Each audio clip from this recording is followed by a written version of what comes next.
Tetapi jiwa kita yang terbuat dari cahaya, nur ala nur, makanannya bukan air itu. Jiwa kita adalah cahaya, makanannya adalah cahaya. Makanya di doa mandi yang saya bacakan tadi, ana sukma mangan cahya, ana cahya mangan sukma, sarining bumi sarining buana, ya Allah kang melek sakjege. Saya orang yang sudah saya cerita tentang rahasia pikiran dan rahasia nafas, dan saya singgung sedikit tentang itu. Pada nangis. Baru saya ajak meditasi sebentar saja, masuk melampaui yang berwujud, memasuki yang tak berwujud, masuk ke depan kesadaran murni. Ya, bismillahirrahmanirrahim. Niat ingsun adus banyu suci, suci dening banyu, suci dening Allah, suci badan rohani jasmani, jasmani roh idopi, Allahu akbar. Niat ingsun adus banyu suci, suci dening Allah, suci badanku kabeh, mulia tan kenaning lara, mulia tan kenaning tua, kun fayakun birahmatika ya arhamar rahim. Niat ingsun adus banyu esuk mas gendega mas lulut, niat ingsun adus banyu sekar staman, siniramirah den lurupi inten, sarining retna kumala dadaku biar cahyaku Muhammadiyat, ya ingsun sejatining manusia, ana sukma mangan cahya, ana cahya mangan sukma, sarining bumi sarining buana, ya Allah kang melek sakjege. Leluhur kita di Nusantara itu ngajarin mandi aja selengkap itu. Itu yang disebutkan Syiratul Mustaqim. Tahu Syiratul Mustaqim? Syiratal ladzina an'amta alaihim, jalannya orang yang mendapat nikmat. Jadi kalau kita ingin dapat nikmat yang sebenarnya, Allah sudah kasih jalan di sini. Wa banaina fawqakum sab'an sidada.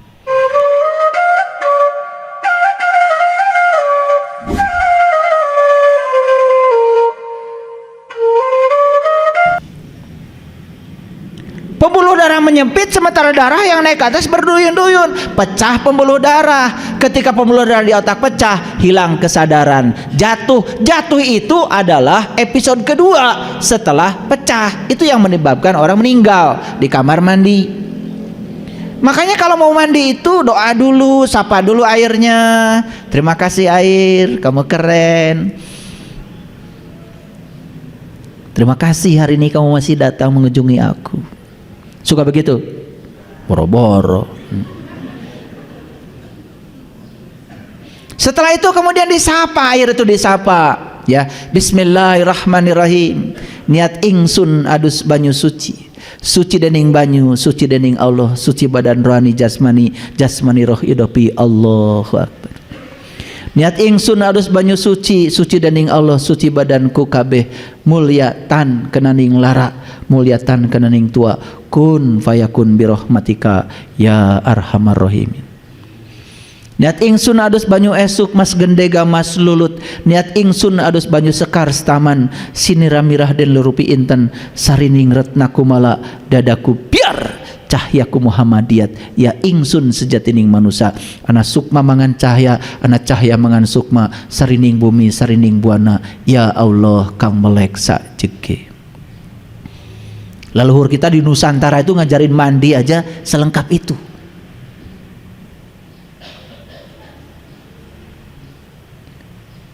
Dan kita sangat menyepelekan ajaran leluhur kita. Itu yang bikin doa itu namanya Sunan Gunung Jati loh, pembawa ajaran Islam di tanah Jawa Barat. Wah, itu doa apaan? Jangjawokan. Sudah merendahkan leluhur kita sendiri. Padahal itu bahasa Nusantara. Setelah itu kemudian ambil air satu gayung, basahi dulu bagian bawah, naik ke atas, naik ke atas. Kalau sudah sini stop, jangan dibasahi dulu, sikat gigi dulu. Beri kesempatan darah turun ke bawah. Darah turun ke bawah. Setelah darah ke bawah, ser itu terasa darah turun ke bawah. Kan lumayan, sambil sikat gigi, kita darah sudah turun ke bawah, baru naik ke atas, ke sini, baru kepala terakhir. Gitu mandi? Gitu enggak? Kalian tuh mandi salah, duduk pun salah, makan urutannya salah, ketawa juga salah, dengar pengajian salah. Makanya jangan heran kalau tiap hari itu salah terus, salah proyeksi, salah interpretasi. Ya sudah, produk salah kan hasilnya salah. Ngaku-ngaku sebagai orang yang paling benar, tambah salah. Saya itu kalau ngajak komunitas saya camping gitu, saya perhatikan cara tidurnya. Iya, tidur model kayak gitu. Aduh, hidupnya kayak apa? Gak jelas, merengkel.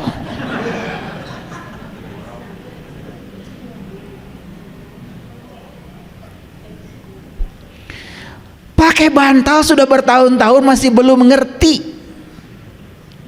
Bantal tuh menyangga ini dengan ini nih, supaya ini dengan leher itu tidak deadlock. Udah gitu bantalnya tinggi, nempel bagian sini, ini nggak kesangga, ya cangkel tuh. Berapa jam? Akibatnya penyakitnya itu ya migrain.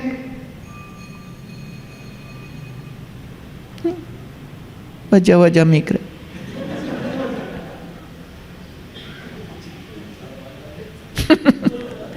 Iya, kepala sakit, saya bingung gitu.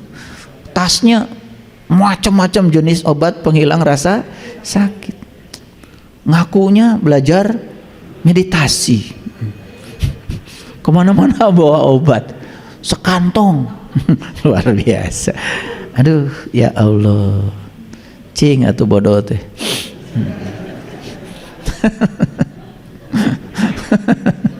Ya, nggak apa-apa ya, mentertawakan diri sendiri ya. Yuk, kita buka sekarang Quran surat An-Naba. An-Naba itu apa tadi? Berita besar. Saya tidak akan jelaskan berita besarnya sampai tuntas, tapi semoga bisa nangkap maksud saya sedikit aja. Yuk. Ammas yatasaalun. Tentang apakah mereka saling bertanya? Tentang apa sih saling bertanya? Ya, anin nabail adim, tentang berita yang besar. Nabail adim itu berita yang besar. Bisa ditebak nggak berita paling besar di semesta ini tentang apa? Gempa? Tsunami? Krisis moneter? Coba, ada yang pintar nggak? Kira-kira berita apa yang paling besar?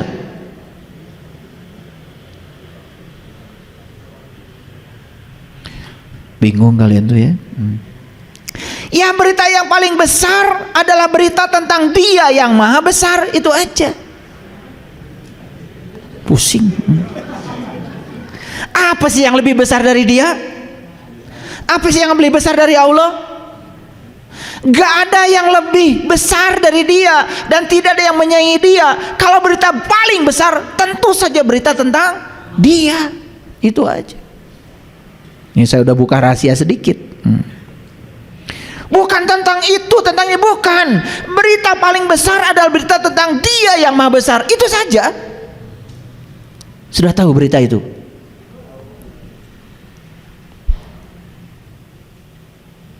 Karena Dia sudah berfirman dalam hadis qudsi, kuntu kanzan mahfian wa ahbabtu an urifa fa khalaqtu khalqan.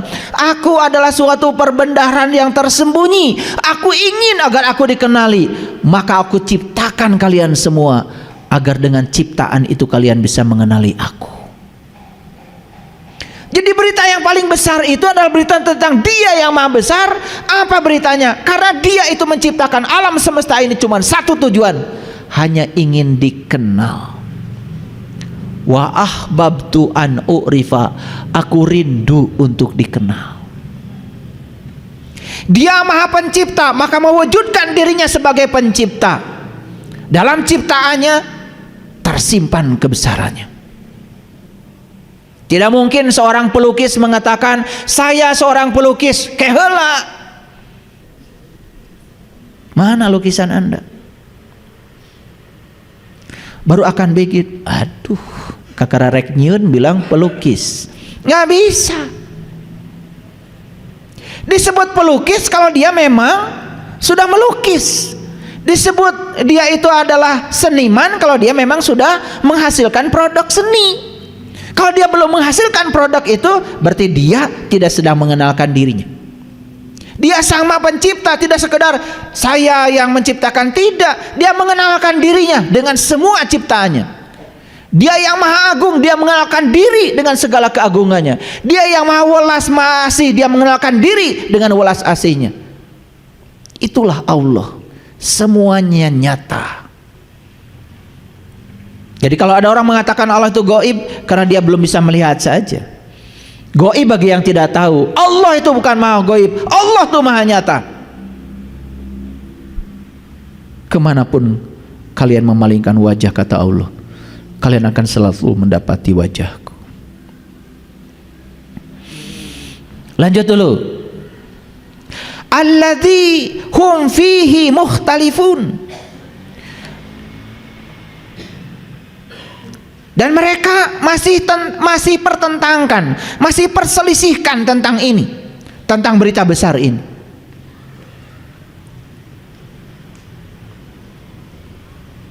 Kalla saya'lamun. Tidak. Kelak mereka akan tahu. Siapa yang akan tahu itu? Summa kalla saya'lamun. Tidak. Kelak mereka akan tahu. Saya kasih tahu, siapapun orang yang sudah tahu berita besar ini dan sudah tahu berita besar ini ada dalam dirinya, Allah berfirman dalam Al-Quran, sanurihim ayatina fil afaq wa fi anfusihim hatta yatabayyana lahum annahul haq. Aku bentangkan kebesaranku di segala ufuk, dan yang paling penting aku bentangkan kebesaranku pada dirimu sendiri. Dan siapa yang sudah melihat kebesaranku pada dirinya, maka dia sudah mengetahui apa itu kebenaran. Sudah lihat kebesaran Allah dalam dirimu.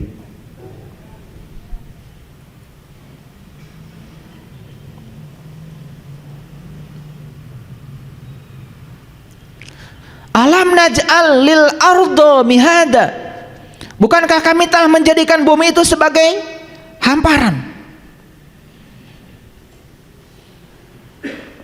Wal jibala autada, dan gunung-gunung sebagai pasak. Kalau kita berbicara bumi, pasti langsung tertuju pikiran kita ke bumi. Kalau berbicara gunung, selalu pikiran kita tertuju kepada gunung, Gunung Galunggung, Gunung Merapi. Subhanallah. Kata gunung di Quran itu kata yang sangat spesial.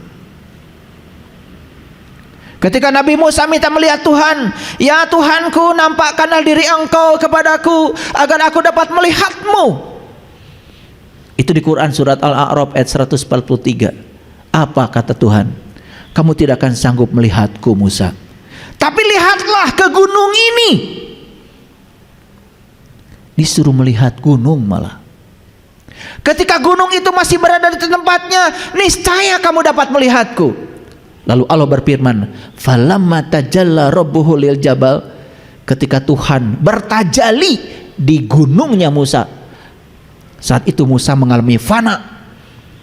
Yang terdekat dengan dirinya saja tidak ingat, bahkan dia pingsan dan mengatakan qala subhanaka tubtu ilaika wa ana awwalul mu'minin. Jadi itu pengalaman Musa saat minta melihat Tuhan, dan kemudian Tuhan bertajali di gunung. Apa kalau gitu gunung? Gunung bukan itu. Gunung adalah kesadaran puncak yang ada pada diri manusia. Gunung adalah sidrah al-muntahanya manusia. Itu berita besar. Ini berita besar. Kalau kita sudah bisa menyaksikan tajalinya Allah di puncak kesadaranmu, baru akan bisa melihat tak terbatasnya hamparan dalam dirimu. Ternyata tubuh ini bukan sesuatu yang terbatas, tapi tubuh ini sesuatu yang tanpa batas.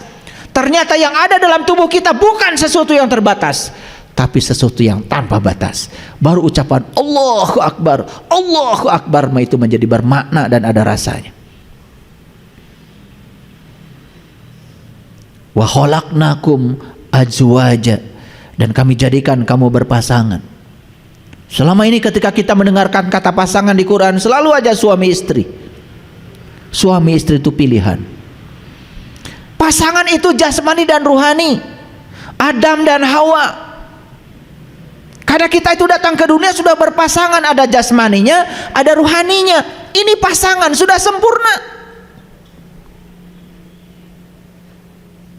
Separuh jiwaku ada padamu. Makanya hati-hati. Jadi aja kamu hidupnya separuh jiwa. Lah iya, setengahnya ada pada orang lain. Hidup macam apa seperti itu? Makanya dia tidak pernah mengalami kesempurnaan. Tidak bisa menerima dirinya apa adanya. Bahagia pun harus bergantung pada orang lain. Ketika separuh jiwa ditaruh di orang, dan orang yang kita tempatkan separuh jiwa kita itu tidak seperti yang kita mau, langsung jungkir balik, menderita hidupnya. Betul? Kita ini sudah utuh, sudah berpasangan. Lihat saya semua, lihat saya semua. Adam di sini, Hawa di sini. Ketika Adam dan Hawa serasi, pikiran, jiwa, fisik serasi, adem. Itu namanya surga. Lagi tenang seperti ini, tiba-tiba ada orang datang membawa berita buruk. Bu, kata si Anu, ibu itu katanya ini.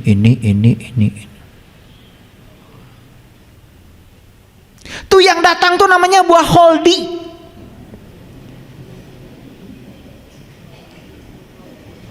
Begitu datang itu berita, langsung ditangkap oleh pikiran. Dek.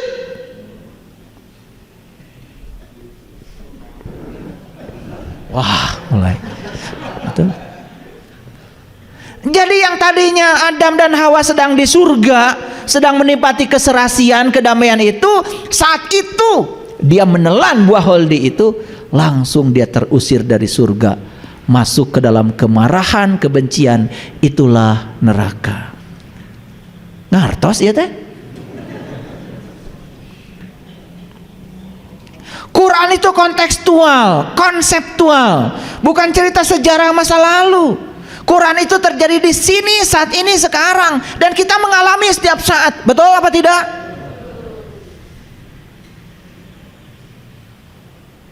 Sering di mana kalian tuh? Di surga apa di neraka? Sebenarnya saya malas nanya gini. Kan dari wajahnya udah kelihatan gosong semua kan. Ini supaya kelihatan ada dialog aja.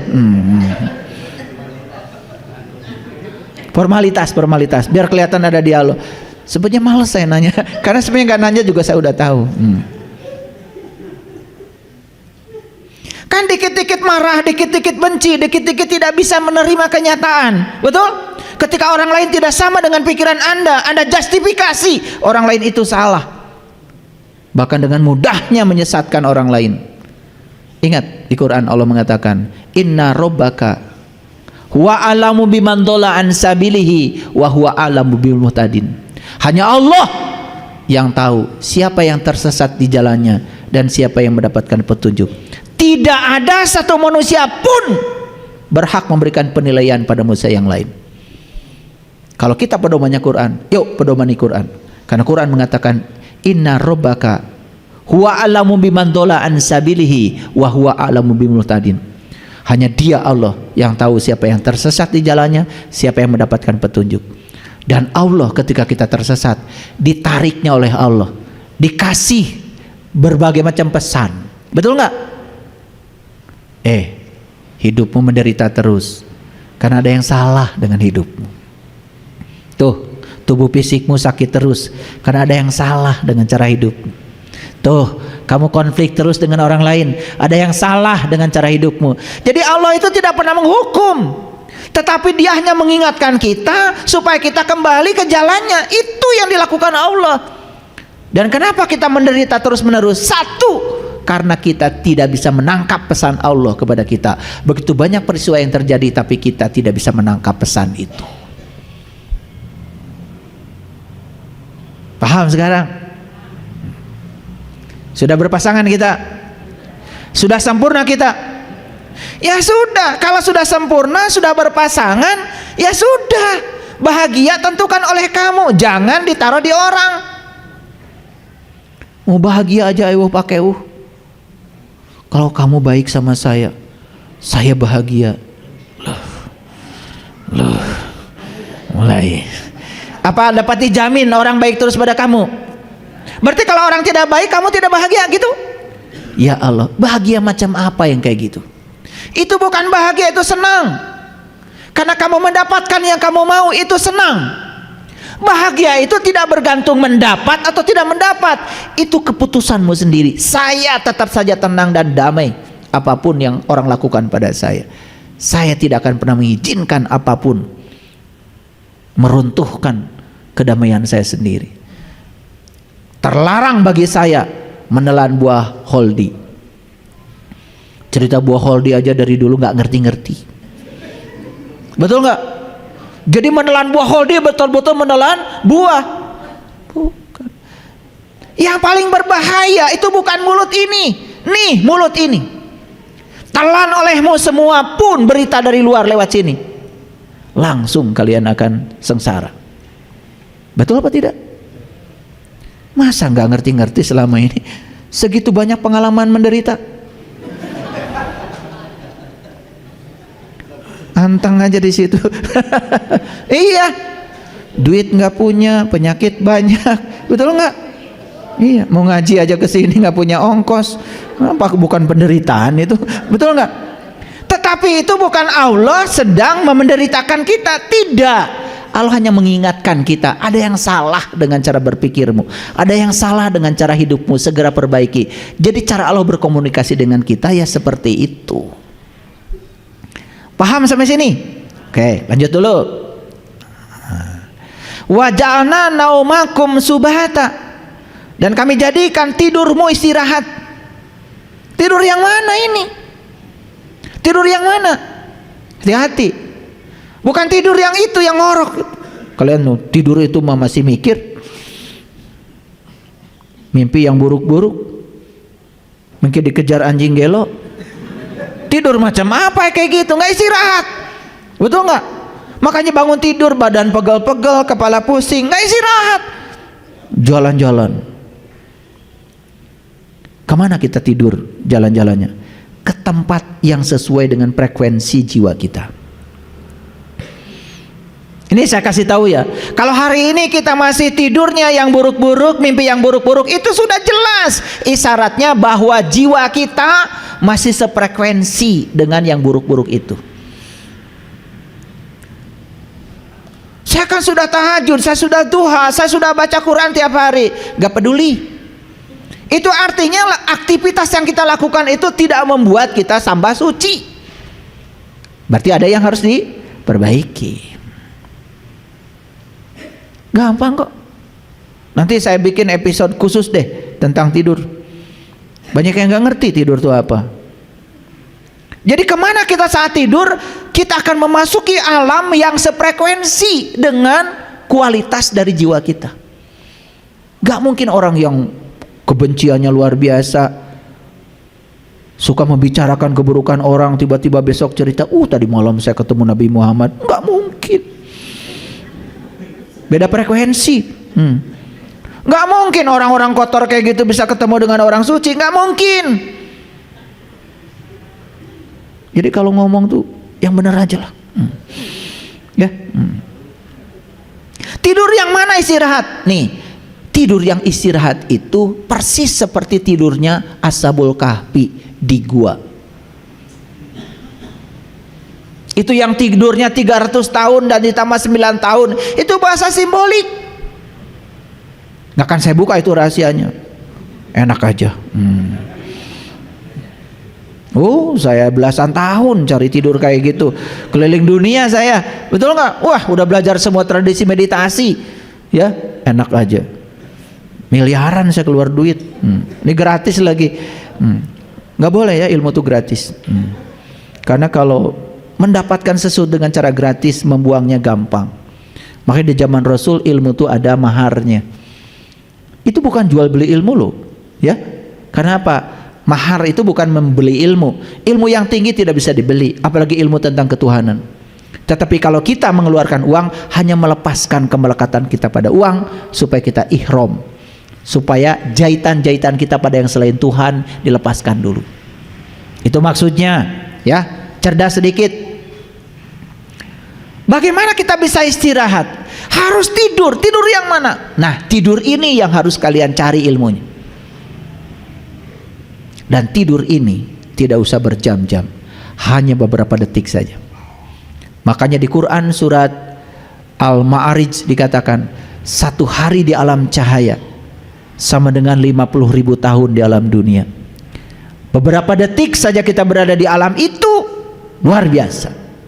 Kemarin di kelas online, saya membuka kemarin kelas online, yang hadir hampir 95 orang. Ada dari Hong Kong, ada dari Jerman yang ikut kelas saya. Saya cerita tentang rahasia pikiran dan rahasia nafas, dan saya singgung sedikit tentang itu. Pada nangis. Baru saya ajak meditasi sebentar saja, masuk melampaui yang berwujud, memasuki yang tak berwujud, masuk ke kesadaran murni. Nangis semuanya. Tidur itu yang harus kita miliki, ya. Wa ja'alnal laila libasa, dan jadikan malam sebagai pakaian. Apa sih malam itu? Kenapa malam harus jadikan pakaian? Apa artinya malam? Malam itu identik dengan kegelapan. Dan jangan lupa loh, kegelapan itu abadi. Saya tanya sekarang, ada gelap nggak di ruangan ini sekarang? Ada. Lo nggak kelihatan karena sedang terhalang oleh sinar matahari. Begitu sinar matahari nanti tidak ada lagi, kan gelap ada. Alam semesta ini sebetulnya diliputi oleh kegelapan. Bahkan matahari pun tinggal dalam kegelapan. Kenapa disebut pakaian? Pakaian itu sesuatu yang menutupi. Ini bukan cerita gelap yang itu, bukan. Cari ilmunya. Ini berita besar loh, ya. Dan ini tidak akan mengerti kalau tidak mengalami sendiri. Wa ja'alnan nahara ma'asya, dan kami jadikan siang untuk penghidupan. Siang yang dimaksud bukan siang ini. Siang itu identik dengan terang. Artinya apa? Kalau ingin hidup benar, hiduplah dalam terang. Terang apa? Terang jiwamu. Maka di Quran surat Ar-Rahman dikatakan Rabbul Masyriqain wa Rabbul Maghribain. Ada dua matahari yang harus kau kenal. Satu matahari jasmani, itu siang yang sekarang. Tapi satu lagi, matahari ruhani. Matahari ruhani itu tidak bergantung pada siang malamnya semesta ini. Orang yang sudah menemukan matahari ruhani, mau siang mau malam tetap saja bagi dia siang. Cari ilmunya. Gak saya bagi. Ini saya bagi clue-cluenya aja. Enak aja. Ini kisi-kisinya aja. Ini kalau mau ujian, masa ujian dikasih tahu soalnya. Saya paling kali ngasih tahu kisi-kisi aja. Ini kisi-kisi aja, kisi-kisi. Wa banaina fawqakum sab'an shidada, dan kami bina di atas kamu 7 buah yang kokoh. Loh kok 7 bukan 8? Kok ini sama dengan tawaf 7? Kok sama dengan sa'i 7? Sama dengan melempar jumroh dengan 7 batu? Kok sama ya dengan 7 ayat Al-Fatihah 7 juga? Cari. Gak saya kasih tahu. Dan leluhur kita udah ngasih isyarat, Shiratal Mustaqim itu ternyata rambut dibelah 7, bukan dibelah 8. Hebat ya leluhur kita. Berarti leluhur kita ilmunya sudah sampai. Di ayat lain Allah mengatakan ya tentang yang 7 ini banyak sekali. Aku sudah menunjukkan 7 jalan kepadamu. Itu dalam Quran surat Al-Mu'minun. Dan di ayat ini Allah mengatakan wa banaina fawqakum sab'an shidada. Dan kami bina di atas kamu 7 buah yang amat kokoh. Cari itu. Itu jalannya.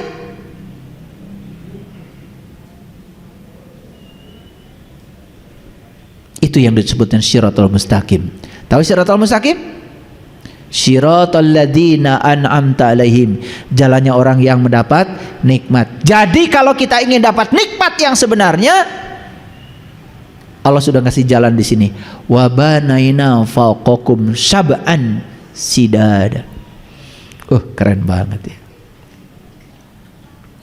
Ketika kalian sudah bisa menapaki perjalanan ke dalam diri, apa yang terjadi? Wa ja'alna sirajau wahaja, dan kami jadikan pelita yang amat terang. Kalau sudah ketemu pelitanya, Allahu nurus samawati wal ardh masalu nurihi kamishkatin fiha misbah al misbahu fi jujaja ajujajatu ka'annaha kaukab. Allah adalah cahaya langit dan bumi. Perumpamaan cahayanya seperti yang bisa kau saksikan dalam mishkat, relung cahaya yang ada dalam dirimu. Di dalamnya ada pelita besar. Pelita itu dalam kaca. Kaca laksana bintang yang berkilauan seperti mutiara. Itulah yang disebut dengan nur ala nur, cahaya di atas cahaya. Yahdillahu li nurihi may yasha, dan Allah akan menunjukkan pada cahaya siapa saja yang dikehendakinya. Mau dikehendaki oleh Allah? Mau dikehendaki oleh Allah? Tahu caranya. Punya kehendak. Allah itu hanya menghendaki mereka yang punya kehendak. Karena kudrat dan iradatnya Allah sudah ditiupkan dalam ruhmu, dalam ruhku, yang Allah tiupkan ke dalam diri kita. Jadi saat tubuh ini sudah sempurna, Allah tiupkan ruhku. Saat ruhku ditiupkan, kudrat dan iradatnya Allah dititipkan sebagian kepada kita. Makanya kita boleh berkehendak. Ketika kehendak kita dikehendaki oleh Allah, timbullah pertemuan 2 kehendak. Sama seperti sekarang. Saya ada kehendak mengajar, Bapak Ibu ada kehendak belajar. Terjadilah proses belajar mengajar. Hilang aja salah satu kehendak. Bisa terjadi ini? Gak bisa. Kalau saya nggak mau ngajar, nggak ada kajian ini hari ini. Betul? Jadi Allah tuh menghendaki bukan semena-mena. Allah menghendaki mereka yang punya kehendak. Apa artinya? Allah ingin semua dimulai dari dirimu sendiri. Kembali lagi pada judul kita, telur pecah dari dalam jadi kehidupan, tapi telur pecah dari luar jadi dadar telur. Silahkan, mau jadi kehidupan atau dadar telur? Pilih. Pecah harus dari dalam. Oke?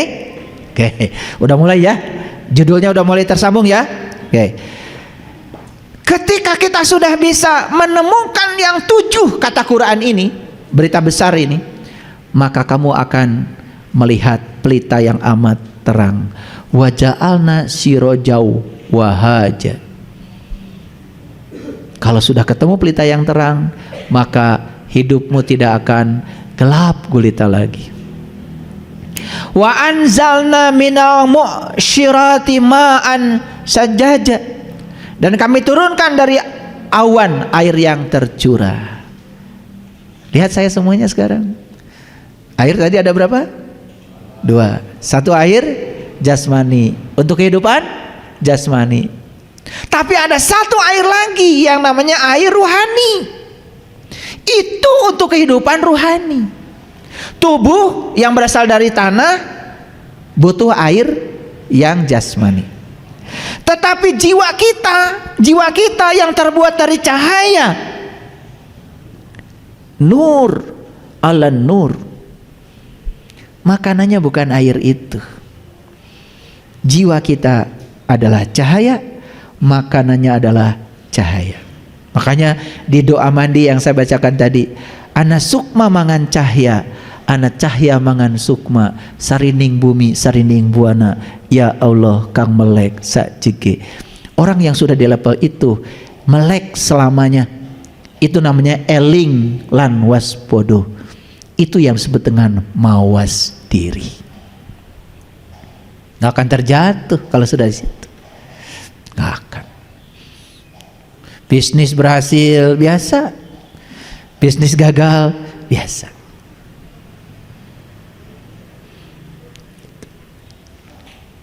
Badan sehat biasa, banyak uang biasa. Gitu. Paham ya? Nah, jadi sudah biasa aja di segala situasi, udah tenang. Itu yang disebut dengan sudah mencapai ketenangan jiwa. Itu yang dipanggil oleh Allah, ya ayyatuhan nafsul mutmainah. Itu nafs yang sudah mutmainah, yang sudah damai. Gitu. Jadi kami turunkan dari awan air yang tercurah. Tentu saja. Awan itu apa? Tahu awan? Tahu awan? Apa kalau tahu? Awan itu cuma dua, ada yang putih, ada yang hitam. Betul? Jadi orang yang sudah sampai di kesadaran ini, mau putih, mau hitam, mau dikehendaki atau tidak dikehendaki, selalu tercurah hikmah bagi dirinya. Gitu. Bisnisnya sukses, hikmah. Bisnisnya gagal, hikmah. Orang baik, hikmah. Orang jelek, hikmah. Itu namanya semua awan bagi dia sudah menjadi curahan hikmah. Wah, tumbuh subur. Orang yang seperti ini sudah tingkatan sekolahnya S4. Susah senang, susah senyum, senang senyum. Jadi artinya sudah tidak ada susah, tidak ada senang, karena dua-duanya senyum. Susah senyum, senang senyum. S4. Ini sekolah paling tinggi. Jadi salah kalau mengatakan sekolah paling tinggi S3, S4. Kalau baru S3, satu tahap lagi kalian harus sekolah. Ya. Kalau sudah di level itu, ya sudah. Itu sudah siap itu untuk pulang. Udah siap pulang itu, udah berserah diri itu seutuhnya. Ya. Nah, baru masuk ayat yang ke-15, linukhrija bihi habbabu wa nabata, supaya kami tumbuhkan dengan air itu biji-bijian dan tumbuh-tumbuhan. Lihat saya semuanya. Kenapa gersang ini? Karena satu, tanahnya ini kurang baik. Dua, jarang terkena oleh hujan. Itu aja. Hujan apa? Yang dimaksud hujan di sini adalah maul hayat, air kehidupan. Itu yang akan menghidupkan jiwa. Jadi banyak orang yang cuma hidup jasmaninya tapi mati jiwanya. Karena apa? Sering kena air jasmani tapi tidak pernah kena air rohani. Wudunya hanya kena air jasmani, air rohaninya tidak pernah kena. Lihat kata-kata Rasul, ketika air jasmani nempel di wajahnya, doa beliau apa? Ya Allah, putihkan wajahku dengan cahaya. Padahal air yang nempel ke sini kan air dari air wudu. Tapi doanya kenapa tidak mengatakan, ya Allah putihkan wajahku dengan air wudu ini? Yang nempel di sini air wudu, tetapi yang meluncur dari mulutnya beliau, ya Allah putihkan wajahku dengan cahaya. Paham ya? Paham? Jadi kita harus kenal berapa air? 2 air. Sudah kenal dua-duanya? Sudah kenal dua-duanya? Nah, yang belum kenal segera mengenali. Jadi kesimpulan sebelum saya lanjutkan, pecah dari dalam jadilah kehidupan, pecah dari luar jadilah kematian. Yuk, jujur, selama ini kita beragama dari dalam atau dari luar? Dari luar. Betul? Jujur ya. Selama ini yang menggerakkan kita sholat apa? Ingin pahala, takut siksa. Luar apa dalam? Luar. Betul? Kalian tuh gak mau sholat karena tidak merasakan enaknya sholat, tapi malu sama tetangga. Luar ke dalam, dalam keluar. Malu sama tetangga berarti dari luar. Sebetulnya males Jumatan, cuman teman-teman udah bawa sajadah di kantor, betul? Akhirnya malas-malas pun paling belakang lagi. Padahal di sini dongol. Nyampe di masjid, imamnya, khotibnya, ceramahnya panjang, tambah kesel. Begitu sholat, bacaannya panjang, surat Al-Baqarah, tambah kesel.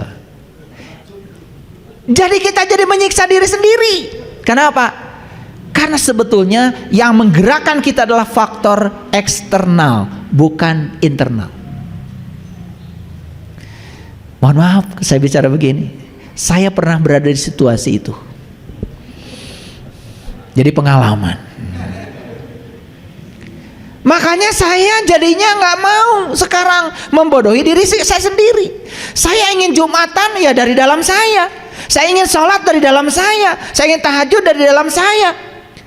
Sekarang semuanya sudah dari dalam. Maka tumbuh suburlah semua biji-bijian yang ada di sini. Paham? Oke. Jadi biji-bijian kalian sekarang tumbuh subur atau merana? Kenapa? Salah jalan. Harusnya dari dalam keluar, ini dari luar ke dalam. Ngerti ya judul ini? Nah, ini saya kalau bikin judul itu ada maksudnya, ada maksudnya. Makanya kajian-kajian saya judulnya beda. Karena saya tidak mau sama, ya. Nggak akan di kajian saya meningkatkan iman dan takwa. Nggak ada judul itu. Tetapi dengan saya bahas ini, meningkat gak iman? Meningkat gak takwa? Iya. Jadi kalau ingin meningkatkan iman dan takwa, kira-kira dari luar ke dalam atau dari dalam keluar? Di dalam. Kalau gitu Nabi Muhammad sholatnya mi'raj dulu, sholat dulu. Ketemu dulu, nyembah dulu. Nah, dari dalam keluar atau dari luar ke dalam? Dalam keluar. Kalian? Umatnya siapa? Maaf ya, maaf. Kadang-kadang kita ini ngaku-ngaku umatnya, tetapi kita tidak mengikuti jalannya. Harusnya kita ikutin dong jalannya beliau, betul nggak? Itu makanya kata Nabi kan, sholatlah kalian sebagaimana kau lihat aku sholat. Apakah sholat kita sudah seperti sholatnya Nabi? Lahirnya saja sudah kacau, takbirnya kemana, rukunya kemana, apalagi batinnya, betul apa tidak? Nah, yuk perbaiki lahir batinnya. Kalau sudah sampai di level itu, nikmat. Nah, sekarang masuk pada renungan. Orang bijaksana mengubah pikirannya, tapi orang bodoh tidak. Kira-kira kita termasuk bijaksana atau bodoh?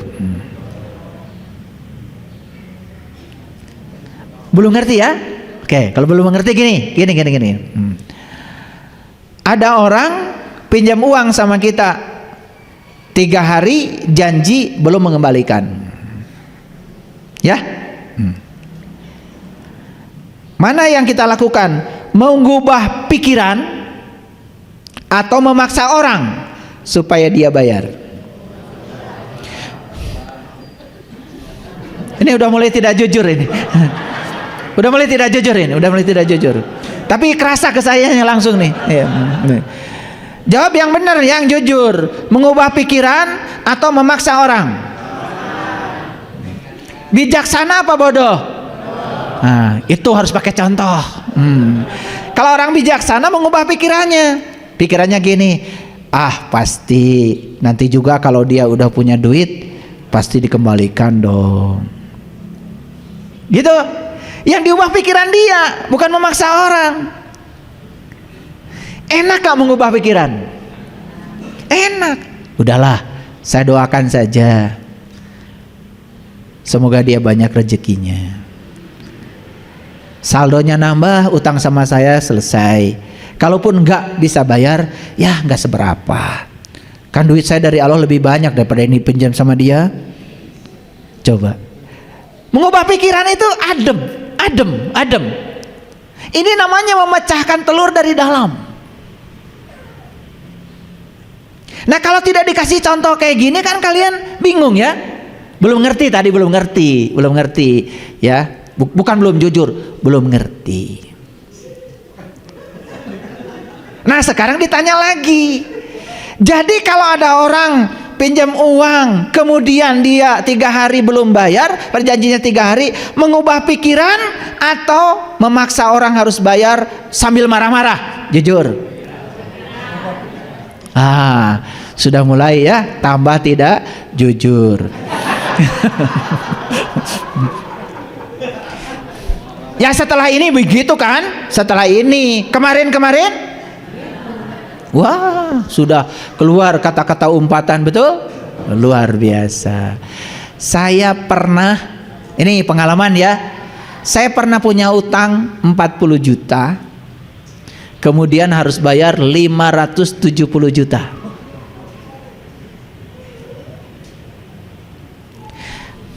Kalau saya keluar, pasti akan terjadi konflik.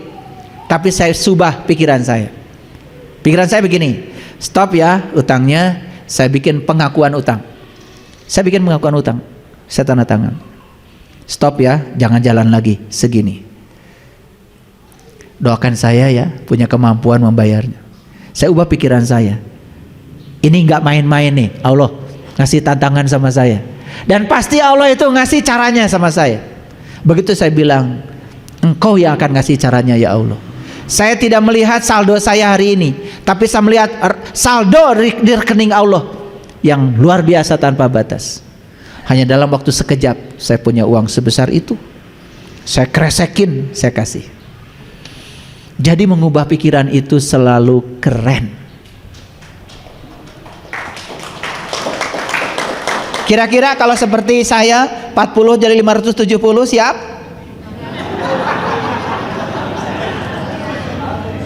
Lah kalian menyangka saya ceramah begini itu ngasih nasihat orang? Tidak. Saya tidak berkepentingan ngasih nasihat sama kalian semua, tapi saya berkepentingan memberikan pengalaman pribadi saya. Dan semua yang saya omongkan, yang saya katakan di sini itu pengalaman. Karena saya tidak berhak membicarakan sesuatu yang saya tidak pernah mengalaminya. Jadi sudah dilampaui itu semua. Dan ini butir-butir mutiaranya yang saya bagikan. Oke, sekarang mengerti? Kira-kira kemarin kita orang bijaksana atau orang bodoh? Kalau besok kalian masih begitu, berarti simpulkan sendiri. Ya. Bila ingin terbang, tinggalkan semua yang membebani. Kenapa kita selama ini merangkak tidak bisa terbang? Terlalu banyak bawaan. Karena kita terlalu banyak melekat pada sesuatu. Makanya belajar melepaskan. Air yang ada di saya ini ringan, cuma 600 mili. Betul? Kalau saya pegangnya sebentar, gak masalah. Mohon maaf, tangannya gini Pak. Ya, enggak, tunggu aja. Kan semua harus dialami, nggak boleh teori.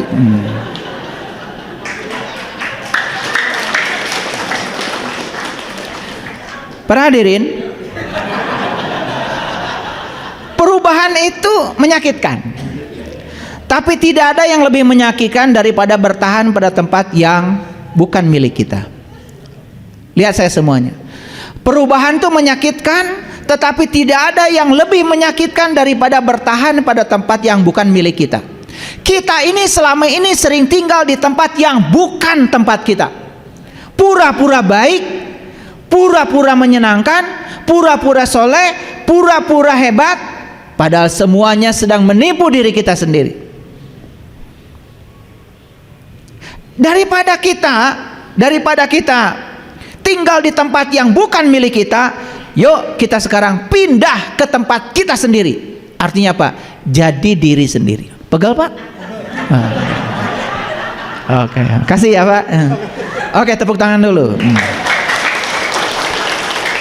Jadi apa masalah kita? Masalah kita bukan air segede ini, kelamaan pegang. Jadi sebetulnya kita ini selama ini ya menganggap masalah itu adalah objeknya. Padahal air ini dipegang sebentar nggak masalah.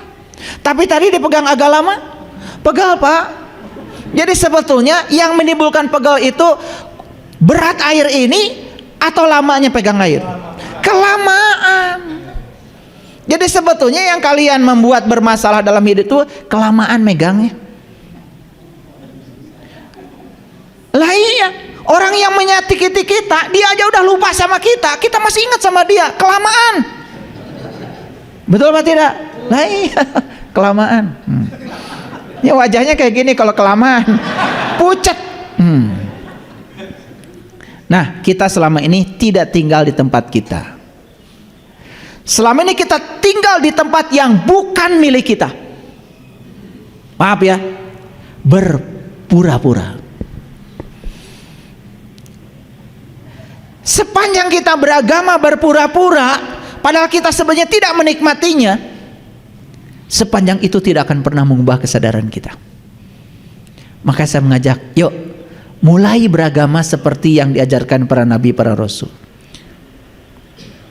Mulai dari dalam. Makanya Nabi Muhammad bilang, awwaluddin ma'rifatullah. Awalnya agama adalah mengenal Allah. Mereka yang tidak bisa mengubah cara pikir tak akan bisa mengubah apapun. Yang tidak bisa mengubah cara berpikirnya, dia tidak bisa mengubah apapun. Tadi sudah saya kasih contoh mengubah cara pikir. Tadi contoh sederhana kan? Contoh sederhana ya. Saya hilang mobil, dipinjam tetangga. Mobil baru loh, 1,5 bulan. Sampai sekarang nggak balik. Alhamdulillah, alhamdulillah. Saya alhamdulillah. Kenapa? Waktu itu kejadiannya begini. Saya itu kalau jalan-jalan ke mall sama istri saya, anak saya, waktu nggak punya mobil, anteng. Tapi begitu punya mobil, sebentar-sebentar ke parkiran. Sebentar-sebentar ke parkiran. Istri saya bilang, ya setelah punya mobil ayah jadi susah katanya. Alhamdulillah itu mobil saya dipinjam tetangga hilang sampai sekarang. Tetapi kesusahan saya yang itu sudah tidak ada lagi. Jadi saya tahu cara Allah membebaskan kemelekatan saya pada mobil saja. Saya harus kehilangan mobilnya. Jadi untuk perubahan itu mahal. Sekarang saya punya mobil dipakai siapapun, dipakai anak saya, dipakai siapa. Anak saya bilang, ya mobil kejedot, gak apa-apa, kan dipakai. Jadi pikiran yang diubah semuanya jadi anteng, betul nggak? Ya namanya mobil dipakai, ya nggak apa-apa, ada asuransi. Tapi waktu pikiran tidak diubah, berat semuanya. Ngerti maksud saya? Itu sebabnya mereka yang tidak bisa mengubah cara pikir tak akan bisa mengubah apapun. Lagi-lagi memecahkan telur dari dalam. Semua hal terasa sulit sebelum menjadi mudah. Betul? Semua hal terasa sulit sebelum menjadi mudah. Kenapa? Sulit itu di awal aja kok. Mengubah cara pandang ini sulit memang di awal, tapi kalau sudah terbiasa semuanya menjadi mudah, bukan menjadi kesulitan lagi. Makanya saya bilang, buat apa marah? Kan lebih bagus memaafkan. Buat apa menyalahkan? Kan lebih bagus memahami. Betul nggak? Iya, gitu aja kok. Sesederhana itu. Makanya orang bodoh tidak akan bisa menerima orang pintar, karena belum pernah pintar. Tapi orang pintar keterlaluan kalau tidak bisa menerima orang bodoh, kan pernah bodoh. Betul nggak? Nah, ciri orang pintar itu bisa menerima orang bodoh apa adanya. Jadi kalau ada orang pintar bilang bodoh kamu, yang gitu aja, dia nggak pintar, nggak pintar. Berarti dia masih bodoh. Mau disebut pintar? Mau? Terima orang bodoh apa adanya. Mau disebut orang sadar? Terima yang tidak sadar apa adanya. Betul nggak? Lah kalian itu kan begitu ada orang yang dianggap salah olehmu, dianggap tidak sadar, langsung dimarahin kan? Kalau kalian masih marah sama orang yang tidak sadar, kalian belum sadar. Ciri orang yang sadar, dia bisa menerima orang yang tidak sadar apa adanya. Kenapa? Karena dia pernah tidak sadar. Kasihan loh, orang sadar, orang yang tidak sadar kan belum pernah sadar. Jangan dipaksa. Jadikan perubahan sebagai aturan. Ini penting. Bukan sebagai pengontrol. Yuk lihat saya semuanya. Jadikan perubahan sebagai aturan, bukan pengontrol. Maksudnya apa? Perubahan ini sudah aturan alam. Tidak ada yang tetap di alam ini. Kalau perubahan itu sudah menjadi aturan, ikut saja aturan alam. Makanya kita harus punya kemampuan beradaptasi dengan perubahan daripada perubahan mengontrol kita.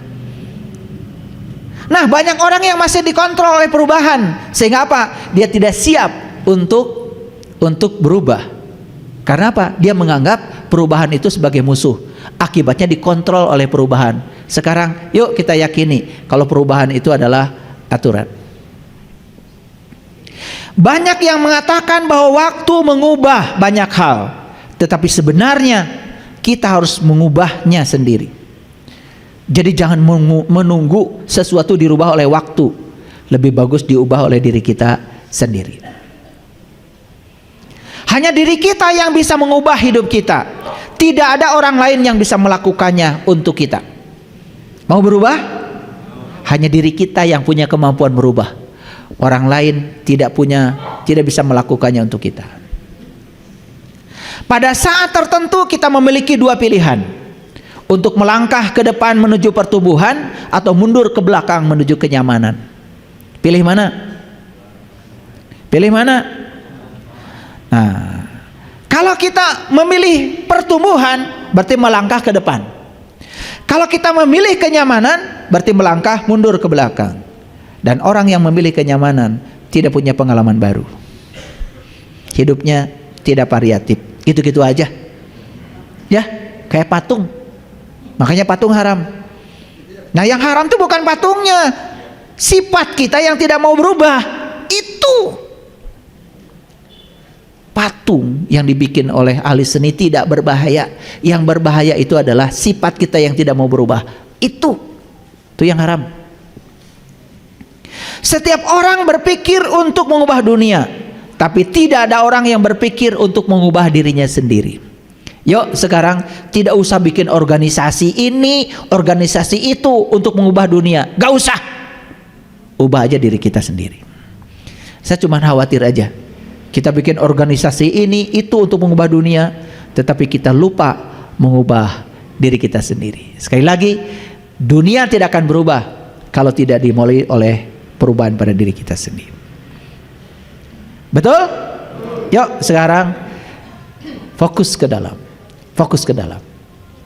Anak kita nakal dalam pandangan kita. Rubah pikiran kita. Ini anak kan anak saya. Tubuhnya adalah tubuh saya. Bagian dari diri saya. Selnya pun dari saya. Anak ini besar di lingkungan keluarga dan saya contohnya. Jangan-jangan anak ini nakal karena melihat contohnya pada saya. Pernah begitu? Anak melawan sama kita. Jangan-jangan dia pernah melihat pertengkaran kita dengan pasangan hidup kita. Yuk sekarang jangan menyalahkan. memahami saja. Jadi kalau ingin anaknya tidak nakal lagi, mulailah orang tuanya tidak nakal. Sederhana? Sederhana? Yuk, pilihan hari ini cuma dua, memecahkan telur dari dalam atau memecahkan telur dari luar. Pilih yang mana? Pilih yang mana?